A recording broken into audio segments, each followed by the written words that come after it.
Well, hello, my paranormal peeps, and welcome back to another Deepwood's Paranormal Podcast. This is the Bigfoot edition.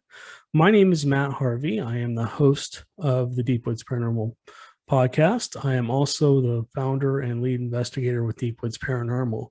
A little bit about me: I've been researching the paranormal for close to over 30 years, but professionally almost 30 years, along with my wife, Amanda, who I've started out dragging around to different said to be haunted places and stuff like that. And so, anyways, so that's pretty much about me. I've been doing Bigfoot research for almost 15 years now. I've had multiple sightings of Bigfoots. And now by sightings, I mean it was an encounter where I could say that could not be anything else but a Bigfoot. And I always say you have to have your own encounter. I don't care if you're a believer, a skeptic, whatever, somewhere in the middle. You have to have an encounter, and you can apply this to anything: ghost, Bigfoot, UFOs, whatever, anything paranormal. You have to have an encounter where you can say that couldn't be anything else but. I know you guys hear me say that almost every episode, but for the new people, we've got a lot of new listeners. Thank you guys for joining us and subscribing and downloading our podcast. We really appreciate it. Thank you for your support over on our YouTube channel too. We're doing really well over there. So thank you guys again. So anyways, let's get into this. First off, some news. Amanda and I have officially formed a business. We will be doing Deepwoods Productions, which will not only include the paranormal research, but it'll include survival stuff too, because it kind of ties into the Bigfoot research, and I'll get into that in a minute. But we'll also be doing other things like documentaries and stuff like that. I want to do a documentary on the history of downtown Bryan. It's just basically we live less than a mile from it. And downtown Bryan just has so much interesting history. And I'd like to interview some of the shop owners and stuff like that have been there for a long time and hear their stories. I think that'll be interesting. So we will be kind of expanding out to doing different things, not just paranormal, but survival, probably stuff about us, our travels, because Amanda and I do travel quite a bit and stuff like that. So that'll be coming. So keep your eye out for that. We're going to start creating multiple YouTube channels, maybe multiple podcasts too, talking about different things, different subjects, and whatever else. So if you haven't gone over already, I just set up the Deepwood Survival podcast. That's doing pretty well, as to be expected. And, nobody knows about it yet. So it's getting some downloads, but not a whole lot.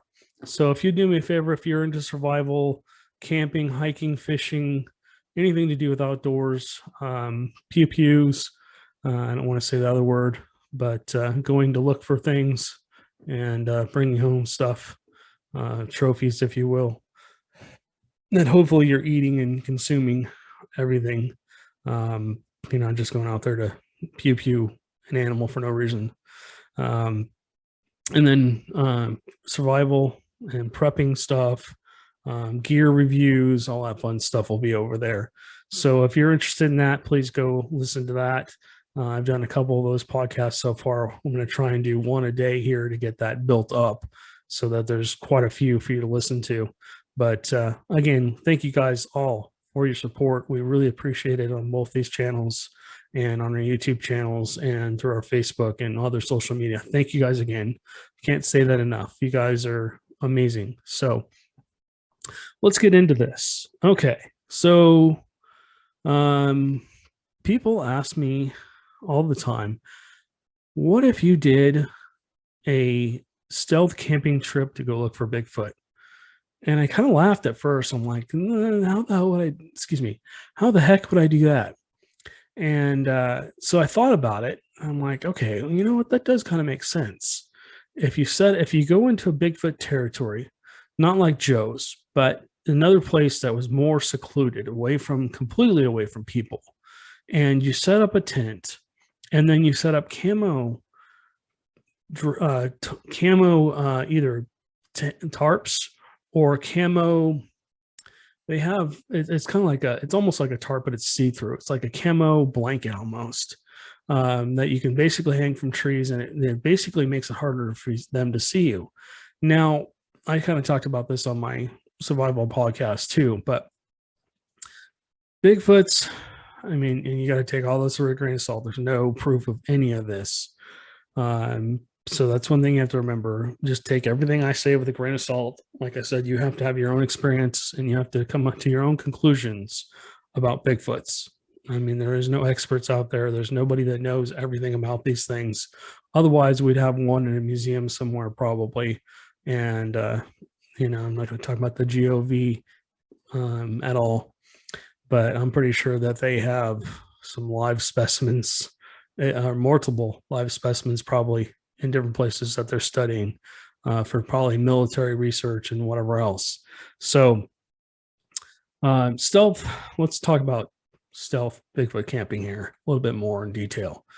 What would you have to do to really mask yourself to make sure that the Bigfoots didn't really know you were there? What if you went into an area where they had blinds and maybe that you found, if you're lucky enough, maybe you found a structure or maybe even what looks like a survival shelter made out of sticks and stuff like that? What if you found that?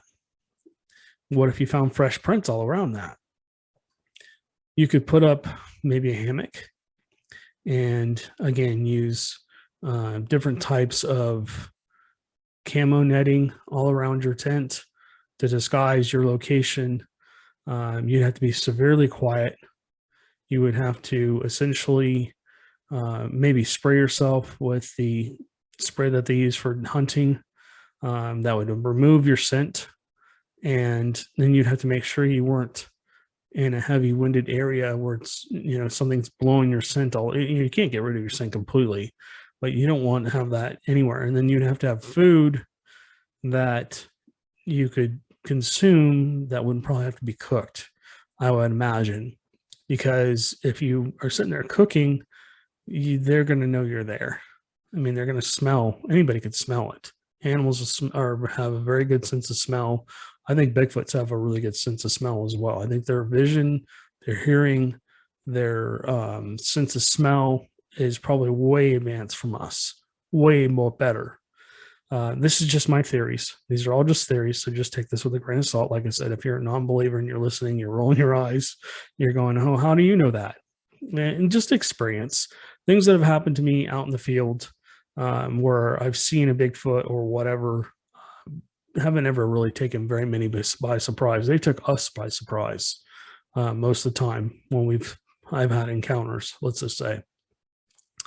But I would essentially also think that maybe you hear about hunters all the time. They put ghillie suits on and they put a deer stand up in a tree and they go up there and they're sitting there hunting for a Bigfoot and they're being quiet and whatever else. They're up there for hours and hours and hours. Sometimes they stay overnight in these stands, which is insane. I would imagine, I don't know how you do it. You have to be like Superman, be up there and hang out all night. But if you're in a ghillie suit and the Bigfoot comes walking by and doesn't know what the tree stand is, you have an opportunity to possibly document one. So you'd have to sit up there, I would imagine, multiple nights. You would have to do some research in the area, maybe not make a lot of noise. Essentially, you just take up reports and do some day searching around, find some fresh footprints, see where there's tree structures, see where there's activity at, and really kind of talk to as many witnesses as you can. And then you set up that tree stand kind of in the middle of all that. Maybe you have multiple people out there spread apart, and maybe you have a walkie-talkie that goes into your ear. You have a little attachment that goes into your ear.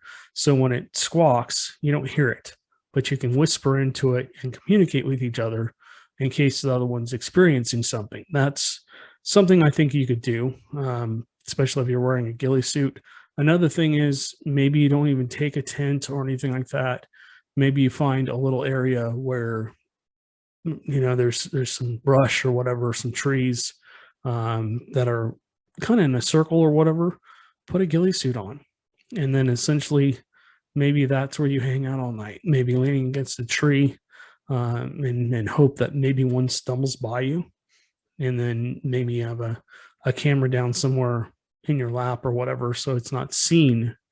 But yeah, I mean, that would have to be like a super close encounter, I would imagine.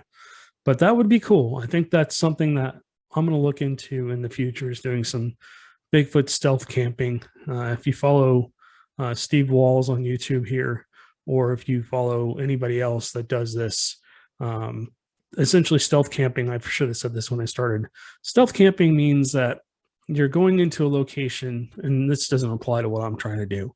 I'm not going into a location I shouldn't be in, but these people go into a location they shouldn't be in and essentially try and spend the night there without getting caught. In a nutshell, they camp, they eat, and then they basically film themselves doing it, and then they go to bed and then get up in the next morning and try and get out of there before anybody realizes that they were even there. And most of them are pretty good about not leaving a trace. I know Steve Walls, I really like him because he goes through and cleans up not only his own stuff, but everybody else's that, is out there. So anyways, that's stealth camping. If you want to know more, look it up on YouTube or do a Google search or whatever. Okay. People keep asking me the same questions. Where do Bigfoots live? Well, let me see. I'm going to go this way. Let me move out of the way. All right. So on this map, where you see this Bigfoot just over my shoulder, we're just a little bit down here. So we're real close to Bigfoot activity.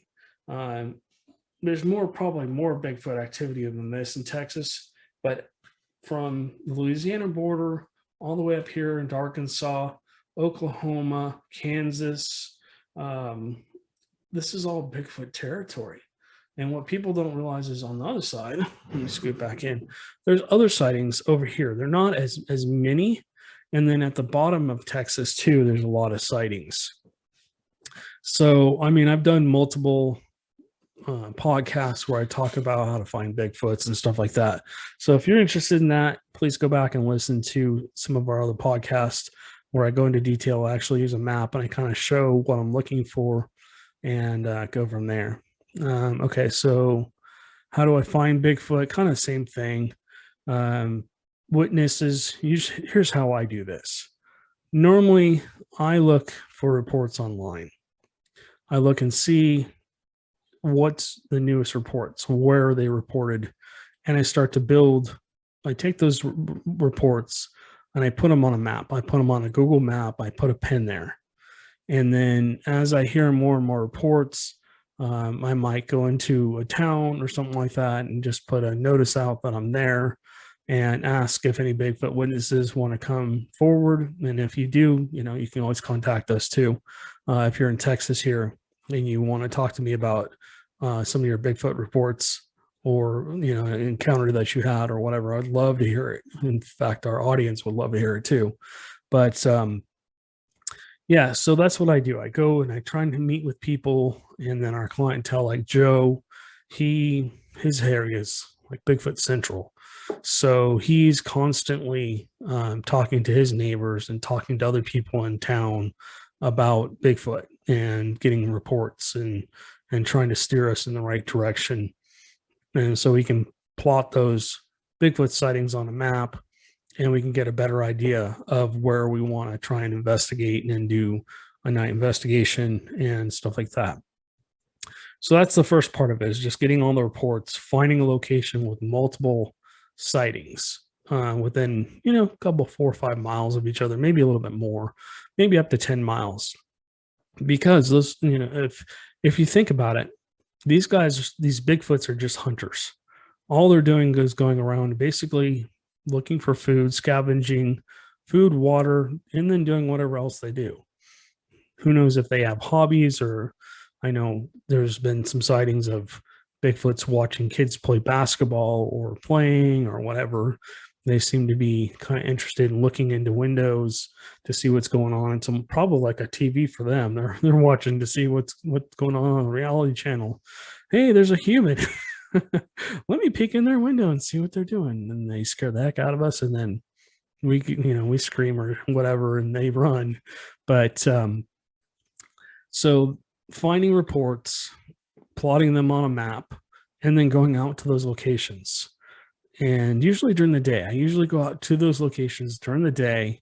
I look around and I look for signs. I look for hair. I look for footprints. I look for branches broken off way too high to be a normal animal. Anything above about 5-6 feet, you're looking at a bigger animal. Now in Texas, they say all the bears are gone. I don't believe that. I think there's still some bears out here. They also say the wolf, certain types of wolf breeds are not here. And I talk to hunters all the time. I just saw one the other day. I don't know what they're talking about. So, I mean, these guys are out in the field. They know. They're witnessing it. So that's important, getting out there and finding an area where that looks like it's active. So I talked about Bigfoot. Okay, so I said I would talk about Bigfoot and survival, how they kind of coexist. Well, if you think about it, when I leave the house, whatever I have with me is whatever I have for the trip I'm taking, be it a day trip, camping trip for the night or 2 nights or a week or whatever it's going to be. I have to have whatever supplies I need. So I'm taking, everything I need to survive for that amount of time with me. So when I go out into the field, if I just have a day pack on or whatever, and I get lost in the wilderness, I need to be able to start a fire probably. If I'm going to get stuck overnight, which hasn't happened yet. I've been pretty lucky, but I've gotten turned around a few times. Sometimes when you get into these forests, it just all looks the same. Even though you put a mark on a tree or you hang a ribbon, sometimes you hang them a little too far apart and you look back and you're like, okay, where's that other dang ribbon? I know it was here somewhere. And then you think you went this way or you think you went that way. And all of a sudden you're off the track and then you can't find any of them. So you're trying to find your way back to where you were. And then you're completely confused because you're looking around trying to find that ribbon. Yeah, it gets a little frustrating. And then especially when cell phones don't work out in the wilderness, that happens about 80% of the time. I'll be out there and want to call Joe or I want to text somebody or something to let them know what's going on. Hey, I just found this or I found that. And I'm trying to be stealthy about it and be quiet so that if there is a Bigfoot in the area, I'm not disturbing them and not having them feeling like, this guy's loud and obnoxious. I'm out of here. So, yeah, I mean, it's real easy to get lost out in the forest, especially out like by Joe's. I mean, you can walk, you can look around and there's just miles and miles and miles and miles of forest. I mean, it's crazy. And if you're not careful and you don't have what you need when you're out there, you can get yourself into a real trouble. It might be 85 during the day, but sometimes out here in Texas, especially kind of towards the winter months, it'll go from like 80 during the day in the fall to 40 or 50s at night, which it's not that cold. But when you don't have a blanket or you don't have anything else and you're in shorts and a t-shirt, it can be kind of cold. So, that's stuff that I carry with me. I've gone through my Bigfoot bag before, the bag I carry with me. But, having a compass, having a map of where you're at, or at least a general idea of where you're at, or having somebody that knows the area that lives there or is around in that area is very important. Knowing the location. I always say you need to know your location. Even if you've never been there and you're just walking off into the forest because you think you see a tree structure or whatever, and you just want to go in and document it, you still need to know your location. You need to know where you came from and how to get back out.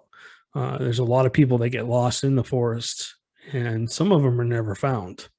And that's a whole different thing. But anyways, so when I'm out there, like at Joe's, the last time I was out there, if you watched my videos of camping on Joe's property for 2 days, I was completely off grid. I had no cell phone, no electricity, no water. had to make my own food, and essentially had, of course, I set up the tent for shelter, which I took a very large tent, which I shouldn't have. It was just me. I didn't need a 10-person tent for what I was doing. Recently, I've gotten a brand new tent, and I'll be maybe doing a gear review on it here over on the Survival channel. If you want to go over there and take a look at that, it'll probably be up in a couple, 3 or 4 weeks. Anyways, so I was pretty much in a survival situation. Yeah, I could have gone down and got water or whatever from Walmart or whatever. And then I had my car right there, which was great. But in the middle of the night, oh my God, I had a 30-degree sleeping bag. I had my sleeping pad, and I slept on a cot. So I was up off the ground, and it was extremely hot that day. I think that was Friday night, or no, that was Saturday night. And this is a summer tent, and it had a tarp over it, but the whole top is wide open. And it went from 85 and comfortable, actually too hot, it was very humid, to no humidity, and it dropped down probably almost to the teens that night. I froze my yang-yangs off. I went to sleep with 2 sets of socks on, jeans, of course, a shirt and a heavy duty jacket. I had a beanie on my head, and then I had my hood pulled up over my head. This jacket's like a rated down to like -20 or -30, whatever it is. And I seriously froze, even inside the sleeping bag. I was so cold. And I ended up hiking back over to my car, and I was scavenging around at 3 o'clock in the morning. Of course, that's when I had that weird woo woo noise. And I'm looking around, I'm going, okay, that's not a person. That's not an animal that I know of. And so, yeah, I ended up grabbing a blanket and ended up having to go out the next day to Walmart and getting a much heavier duty blanket to put over me and basically wrap myself up. I was in a mummy sleeping bag, but that, if I hadn't, had the things I needed, I could have, gone into, I kind of froze, could have gone in shock and whatever else. So that's why it's important to have the right gear with you when you go out to these locations. I did bring a space heater with me. I had plugged it into I knew it was going to be off grid. So I took a battery bank with me, and I plugged it in here before I left, and it turned right on just fine.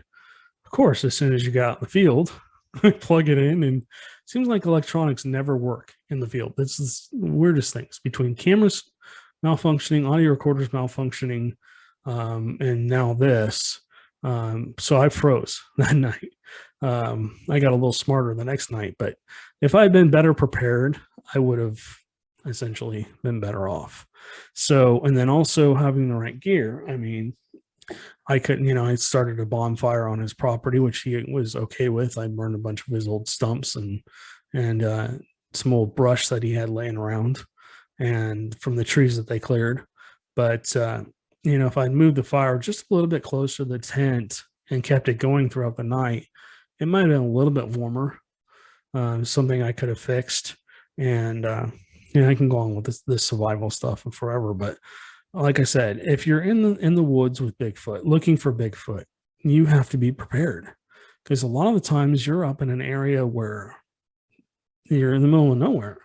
You're very far from everybody. There's no people around, and you're essentially, if something happens, you fall and get hurt, you